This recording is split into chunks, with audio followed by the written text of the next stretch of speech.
nothing real can be threatened. However, dear viewer, that does not mean that the minions of the Dark One will not try to cast their negative aspersions, to sow the seed of low vibration energies. No, they will become adamant in their mission of sowing division, of sowing confusion, of sowing the seeds of low vibration, of separation, which in my estimation, Satan is separation, God is unity. So, and as a point of fact, as an example, this video I posted on the BitChute platform, by and large, was an exposition in how to control your breathing, master your breathing, and thus your life through the tools that you were born with, through God designed with you. So, and by and large, that's what that video was about.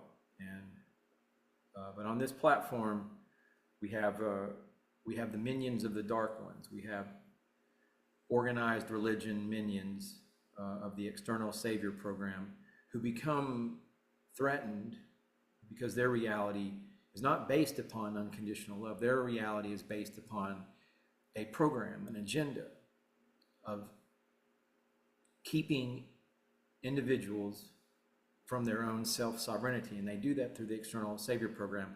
And these individuals become threatened if you do not mention Jesus in your lessons. So because I had not referenced Jesus, I have Vigilant Veteran and Truth Blood and a host of minions of the Dark Ones, of organized religion, of Satan, because that is who they are. This is the end times deception, where even the elect will be deceived. And these are the foot soldiers of Satan. And so they came in and they attacked this message. And I wanted to share the rebuttal from the Umbanda New Earth Ashram towards these scathing and horrendous attempts at low vibration disseminations.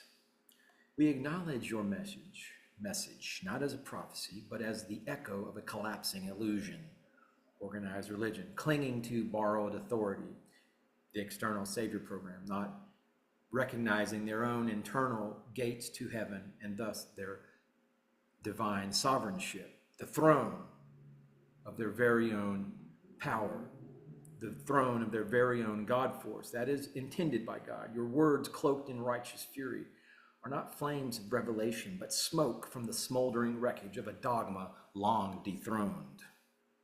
You cry, "Come out of Babylon," yet fail to see the empire of fear still seated upon your tongue.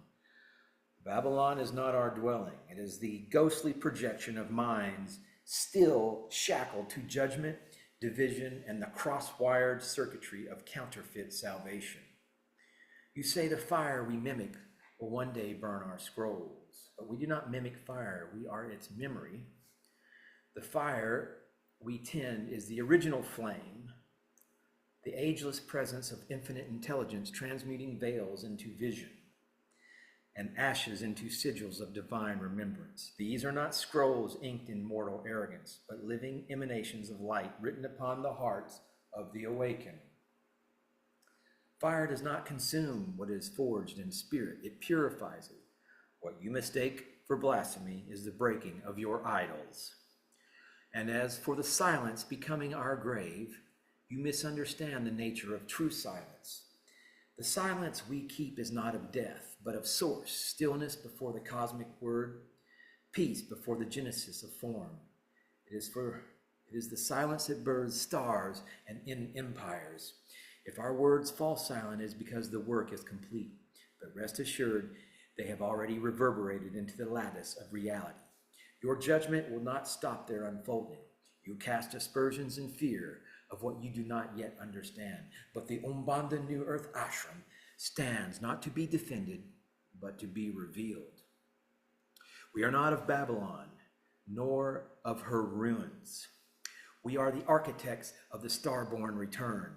Your curses, therefore, fall not upon us, but turn inward to burn the mask of those who fear the light they once called home. This is not a warning, it is a reckoning. We remain in eternal cosmic congruence. Umbanda. Namastê. Nós estamos